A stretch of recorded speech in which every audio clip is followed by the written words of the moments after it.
rabaa bulshada Soomaaliyeed reer Jubbaland iyo kuwa aan reer Jubbaland ahayn ba inaan u sheego waxa la isku haysta ee Jubbaland ka socdo horeyna waan u nidhi ma aha doorashada Jubbaland kaliya waa qarannimada Soomaaliyeed waxa la isku haysto taa ku tala gala qarannimada Soomaaliyeed qayb kamid ah ayaa Jubbaland soo dhex gashay oo la isku haystaa waxaan rabnaa in qarannimada Soomaaliyeed la wada ilaaliyo dadka Soomaaliyeed meel kasta ay joogaan ay wada ilaaliyaan waxaan rabnaa inaan u sheegno kuwii waagii dhaweyd yiri caleema saar baan u nimid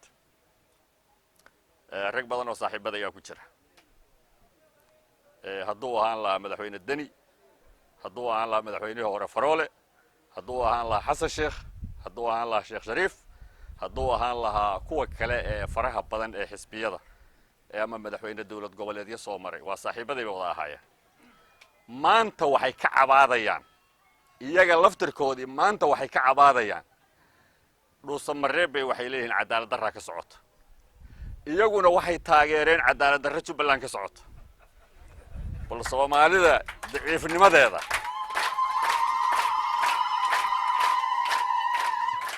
nimanka odayaasha daciifnimadooda waxay maanta ka cabanayaan oo leeyihiin cadaalad darra socota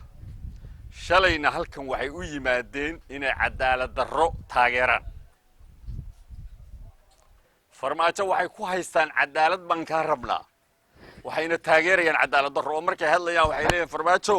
cadaalad darraad samaynaysaa Jubbaland baad cadaalad darro ka samaynaysaa iyagana waxay rabaan in cadaalad loo sameeyo dhagahooda iyo afkooda isma maqlayaan